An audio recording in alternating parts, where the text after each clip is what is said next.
Okay, we're going to start this video off by going over how strong the Rampage is with the Strike Pack. You see the Strike Pack is on. Rampage is already loaded. So without touching the right thumbstick, you can see that the Rampage shredded red armor, no problem. Maybe like half the clip left, more than half the clip. So the Rampage is really strong. The nice thing about the Rampage is that even with the boosted charge, so if you charge it up with a thermite, you don't need to switch profiles or anything like that. Still really strong. The spread is just a little bit looser because obviously your bullet firing rate is faster. But because it's really only up to, if you're revving up your Rampage, it's usually you're going to be in a gunfight that's closer range. So only the first couple bullets in that fight, your first, first half of the mag will be the one that matters. You see, I don't even have a gray mag clip in. I'm using this, just the basic default gun mag. And even when your ramp up, is done with your thermite grenade, you still have a really good recoil control spread on your Strike Pack. So that's really the basis of kind of this video that I'm going to show you guys. Rampage is really strong. Also, it's one where the recoil for hip fire is almost non-existent, so you really need to practice on moving around the target. You'll see that I also have a few clips where I'm basically just hip firing, and because I have more movement while I'm hip firing with the Rampage, and almost no ADS movement, obviously, when I'm using the Rampage with such a big gun. If you're fighting close range and you want to dodge bullets, you will need to use hip fire, but the Rampage is also really easy to control for hip fire. And then there's other two guns that are really, really strong that shine in this game with Strike Pack use is R301, always consistent, and the Vault as well. So I've made videos on both of them. I might make more videos on them if you guys want. But really the star of this specific video is the Rampage. So real quick too, I'll show you settings. ALC is being used, dead zone is 4, outer threshold 2, response curve 10. And then the other ones you need to worry about, ADS yaw speed 110, ADS pitch speed 75. Okay, I will see you guys in the video. So in this clip, you'll see I chose to dive into Capital City. My teammates chose not to come here instead, which is fine. I'm going straight for the streamer building because I'm trying to be aggressive. I thought maybe they would come with me, but I think they ended up looping around to Skyhook. And actually most people ended up hot dropping in Skyhook because that's where the dropship first entered the map. But that's alright, I'll just loot by myself. It turns out there's a lot fewer people that landed in this building or in this area than I anticipated, which is fine. You'll see in this game I pick up a 301 early on, then I pick up a Rampage right off the start, which is great because the Rampage and 301 are two of the best guns in the game with the Strike Pack, and even without. Like I said, Rampage is perfect for hipfire. So I see someone's looted here. I'm looking around. The problem here, I miss my shots because here's one of the issues with the Strike Pack. I try to punch him out, it doesn't work. But I'm on a 301 setting with the Strike Pack for recoil. So when I first started shooting them with the Rampage, I wasn't mindful of the fact that my recoil settings are still with the 301. Now with the 301 settings in place, obviously they're a lot better. I'm waiting for a teammate to res them and then I can shoot the teammate, but it looks like their teammate is a lifeline, so they don't actually need to be kneeling by them. But I still chase the lifeline in the building and get this easy kill. I hear Bangalore run right across from me. Hipfire is really strong, like I said, with the Rampage. And at this point, I considered shield swapping, but I didn't hear any other footsteps. So I just take my time a little bit. I end up being able to get the finish on this Bangalore, and the teammates for this Bangalore don't arrive. They don't really come and fight me. So, and continuously I'm trying to be aggressive in this game. I probably died in Capital City for the past 10 games without getting even 5 kills, and so I'm just trying to be aggressive, and if I die again early, that's fine. That's kind of what I'm going for in this session, was just high kill or high damage games. So a little bit later, I'm looting a little bit, but my Rampage is already charged up with a thermite. And I'm expecting maybe the Bangalore team or some other team to run up. So this is actually a perfect example. Someone runs up on me, I'm all prepared because I have a revved up Rampage and it's perfect for hipfire. So I don't know where the teammate is. I find the teammate. I guess it's just AFK. That must have been the two teammates of the Bangalore. And yeah, I'm pretty happy with the... So a little bit later, I'm making my way towards the 4-story construction building. Heard gunshots here before, so I'm already revved up with my rampage. See someone kind of just chilling there. I'm getting double shot. This guy is pretty good at strafing. Throws a grenade, sees me again, doesn't even give me time to shoot. So he's really buying himself some time. But I do find this nice little window to throw sparks are at. I hear gunfire, they're obviously not shooting at me. So I think there's another squad upstairs, they're fighting. In this case, I don't know if she had ammo. Possibly that the lifeline was revived didn't have ammo, but there's another team here. So I'm trying to find that other team right now. I hear the footsteps. And here, see how I don't have to run in their face? The fact that I can just kind of stay there with my R301 is kind of an advantage of basically recoil control as well as tracking. So I got lasered back there, but fast forward again, same concept. I'm staying at a safe distance of about 20 to 30 meters. So where I'm standing here versus where this person is, or likewise, previously I was standing here, that person was over there. I'm consistently leaving enough space where I could take advantage of automatic guns and then back up if I need to, as opposed to running in someone's face trying to shoot them. And I don't thirst this guy because I don't know really where that third teammate is. Okay, so in this case I heard their footsteps, so I know they're beneath me somewhere. Since the last teammate, now I don't mind running up to them because I've done much better in the damage exchange, and I know no one else is with them because I've downed their 2 other teammates. So here, I hear more footsteps, so I rev up the rampage. I think they're probably looting some of the boxes in this building. But they probably are they're looking out for me too. I'm just not sure. So I'm going level by level. And there's one, and I see, okay, so teams kind of all around. I'm worried they follow me, but they don't end up zipping. Just kind of keeping high ground here. See one person running by themselves. I didn't know where their teammates were. I probably should have stayed up high ground, but I didn't chase after them.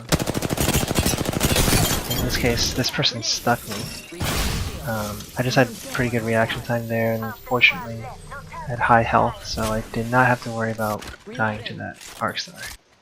Okay, so after I finished looting, looking around, seeing if there's anybody else, I don't see anyone.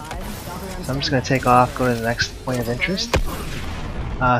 There was a small little indicator there. I didn't see that person at the point in the game, so I'm actually kind of looking around. And then I'll show you here, importantly, I catch another person right there. The problem is, I don't know if he has teammates around here that might be hidden from view. And so as Valk, you're a character that wants to take advantage of buildings. You want to fight at POIs. You don't want to fight at open ground. If it's 1v1, I probably would take that fight with Red Shield, but I don't know if they have either another teammate or possibly a full trio that's just not showing up because they're hitting behind rocks or they're lagging behind them or something. And so rather than take this fight in the open ground where I no longer have my ult because I'm obviously currently in my ult, I just go and fly to the next POI where I can actually take advantage of Valk's powers because on World's Edge, really, you're all about fighting in buildings if you're Valk or Horizon or Pathfinder. So I'd rather increase my chances there than, at this point I have 13 kills. I'm not going to try to throw my own game, right? I'm going to play a little bit more conservatively. So I see the crafting icon going. I'm revving up, and my 301, check the ammo. It looks like one person. Glad it was the lifeline I downed first.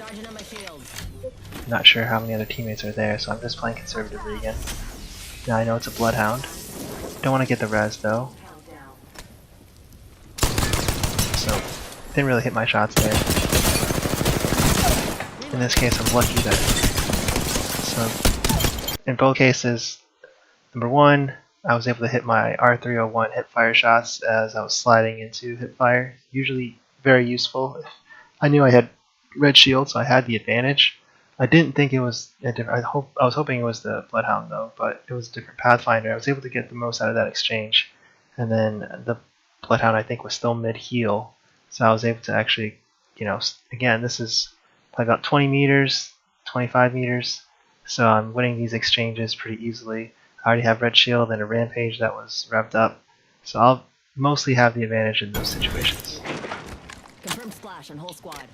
And I'm actually crafting a battery here. I think I was just in that area. I really should have just went straight to the box as needed for batteries. At this point, okay, I get scanned by a bloodhound. I know they have blue shields, which I've cracked. So that person pressed when they shouldn't have. This person should have immediately just ran. This bloodhound should have immediately backed up. Clearly they have teammates because I just downed them. Unless, you know, they have a gold shield, but I don't think they do. So after they were cracked and they only did 75 damage to me, so it was almost an even exchange at that point. They should have just ran. But they chose to stay. It's a bad play. So I don't hear footsteps. I can safely heal, but I do back up a little bit. Don't have any grenades at this point, so I think I was looking for maybe a thermite or something. So obviously I'll take a purple mag. The other thing is, notice I let the bloodhound crawl out, so typically what they're going to do is they're going to fall into that little gutter area at the bottom of Harvester, probably find a little corner to rat until they can get the revive. So I actually want that to happen because if it's 1v2, I can get an easy, you know, kill on both guys. If it's 1v3, at least I can get another knock and then it'll be a 1v1. So I hear him floating in the lava, so I know he's looking for that lower level like hiding spot. I still don't hear any footsteps. And that's fine. I'd rather let him get the res than be loud with my gun and try to thirst him and kind of broadcast where I am to his teammates. So I hear footsteps. They appear to be lower level. I know it's probably a wraith for the footstep pattern. So here, yeah, like obviously they're going for the res, but even before they went for the res, they're running into a corner. So at that point I could actually dive down and be aggressive because they're kind of trapped here. I'm revved up. It's not a bad gamble to take if I'm, you know, high ground, just beating down at them. Now I'm done with Harvester, looted a bit, you know, changed my 301 for a Vault because I was running low on ammo. Don't see anybody else there, so I fly to the next POI. So at this point, I think I see, okay, I see one person there. Don't know if they have teammates, you know, just hiding anywhere around there. So I go straight towards the roof because I don't see anyone else over here, which is fine. I know I have a rampage with a 2x.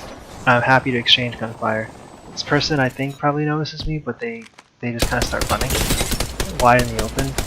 Not a smart play. I don't know if they were going for the road, but they were kind of just, I don't know, a solo that was clueless. Alright, so in this next clip, you're going to see a Bangalore running to your right over there, which is what I saw. And I kind of try to close the distance after I throw my tactical at them.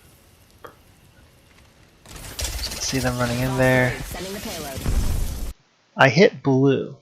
So I'm like, okay, they have blue shields. I'm pushing forward, being aggressive. I have red. It might be a solo. If that's the case, let me just take this fight straight on. I already got my revved up rampage. I knew they were coming through this door, but now I see I'm hitting red shields. So there's at least 2 people on this team, and this guy's already, you know, pretty leveled up. So I have cover to my right. I'm probably just gonna back to the right after I do enough damage. I see that the Bangalore wants to escape, which is fine. I don't think their teammate's gonna push through smoke, and they're not sure if I'm, you know, a solo yet.